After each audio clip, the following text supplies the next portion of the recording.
मेरा नाम प्रतीक मिश्रा है। मैं वेस्ट बंगाल के एक गांव में रहता हूँ। मैं अभी इंजीनियरिंग का अभ्यास कर रहा हूँ और साथ में मैं एक सोलो बाइक राइडर भी हूँ। मैं अक्सर छुट्टियों के दिन या फिर वीकेंड पे अपने बाइक लेकर लॉन्ग ड्राइव पे चला जाता हूँ। एक दिन मेरे साथ कुछ ऐसी घटना घटी जिसे आज भी सोचता हूँ तो मेरे शरीर की रूह तक कांपने लगती है। आज से 2 साल पहले की बात है।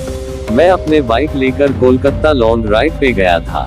रास्ता 3 दिन का था, इसलिए मुझे पहले से ही होटल बुक करनी पड़ती थी। एक बार रास्ते में मुझे बहुत भूख लगी थी, इसलिए मैंने अपनी बाइक को साइड में पार्क किया और पास में नाश्ते की दुकान पे जाके 2 वड़ा पाव खा लिया।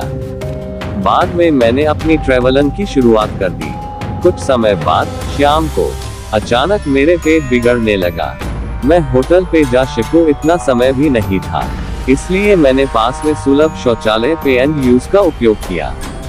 वहीं पे मुझे किसी के पायल की आवाज सुनाई दी। मुझे कुछ अजीब सा लगा कि पुरुष के शौचालय में एक औरत का क्या काम। इसी समय वहां की लाइट चालू बंद होने लगी। मैं तो डर के मारे कांपने लगा। मेरे शरीर के रुंगटे खड़े हो गए। मैंने जोर से आवाज लगाई, कौन है जो यह मजाक कर रहा है? बाहर निकल के तुझे छोड़ूंगा नहीं। थोड़ी देर बाद वहां सब ठीक गया। मैं जल्दी से बाहर निकलने की कोशिश कर रहा था, लेकिन वॉशरूम का दरवाजा नहीं खुल पा रहा था। मैंने चौकीदार को आवाज लगाई, तो उसने आके देखा तो दरवाजा बाहर से खुला था। फिर उसने आवाज लगाई, दरवाजा खुला है, आप थोड़ा धक्का लगाए। मैंने धक्का दिया तो दरवाजा खुल गया। मैं पैसा देकर बाहर निकल ही रहा था कि फिर से मेरा पेट खराब होने लगा। मुझे वापस उस खतरनाक वॉशरूम में नहीं जाना था, लेकिन मेरे पास और कोई चारा भी तो नहीं था।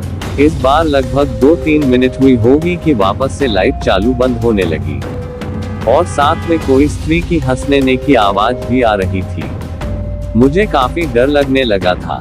मैं जल्द ही अपना काम पता के बाहर निकलने की कोशिश कर रहा था, लेकिन मैं वहीं से उठ ही नहीं पा रहा था। मुझे ऐसा लग रहा था कि कोई मुझे पर बैठ गया हो। मैं अपनी पूरी ताकत लगा के खड़ा हो गया और दरवाजा खोल के बाहर निकल गया। बाहर देखकर मैंने देखा कि सुलभ शौचालय का मुख्य दरवाजा बंद था और उस पर काफी सारे जीव जंतु चिपके हुए थे। ये सारा खौफनाक दृश्य देखकर मेरे तो प्राण ही निकल गए हो ऐसा महसूस होने लगा। मैं जोर जोर से रोने लगा। वहां पे काफी अंधेरा था और काफी दुर्गंध भी आ रही थी। मुझे लगा कि मैं यहाँ से कैसे बाहर निकल पाऊंगा। उसी वक्त मेरे सामने एक बड़ी बड़ी लाल आंखें वाली, लंबे बालों वाली भयानक औरत खड़ी थी। उसे देखकर मेरे तो होश ही उड़ गए। मैं तुरंत ही दरवाजे की ओर दौड़ा, लेकिन घबराहट की वजह से मेरे पैर फिसल गए और मैं नीचे फर्श पे गिर गया। पायल का आवाज कर रही वो भयानक औरत मेरी तरफ आ रही थी। उसे देखकर लगा कि आज मेरी जिंदगी का आखिरी दिन है, अब मैं बचने वाला नहीं हूँ। थोड़ी ही देर में वो औरत मेरे पास आकर बैठ गई और मुझे जानवर की जैसे सूंघने लगी। मुझे अपनी मौत साफ साफ दिख रही थी। फिर मैंने अपनी सारी हिम्मत लगा के एक आखिरी कोशिश करके जोर लगा के खड़ा हो गया और जोर जोर से दरवाजे को हिलाने लगा। थोड़ी ही देर में दरवाजा टूट गया और मैं बाहर निकल गया। जब मेरी नजर बाहर खड़े लोगों के सामने पड़ी तो मैंने देखा कि लोग मेरे सामने ऐसे देख रहे थे जैसे मैं कोई पागलखाने से भाग आया हूँ। लोग मुझे यहाँ तक बोलने लगे कि पागल है क्या, पी के आया है। तभी वहाँ पास में खड़ा आदमी ने मेरे पास आके पूछा कि भाई तुम वहाँ अंदर क्या कर रहे थे? मैंने कहा, भाई मैं कोई अंदर घूमने नहीं गया था, बल्कि टॉयलेट करने के लिए गया था। मेरी बात सुनकर उस भाई ने मुझसे कहा, तुम जरा पीछे मुड़कर तो देखो।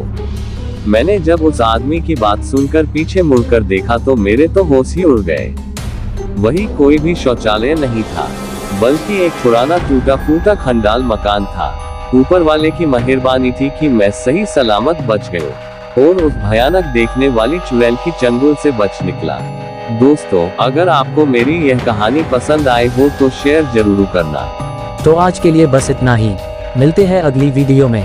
तो अगर आपको ये वीडियो पसंद आया तो वीडियो को लाइक करें और चैनल को सब्सक्राइब करें। जय श्री राम।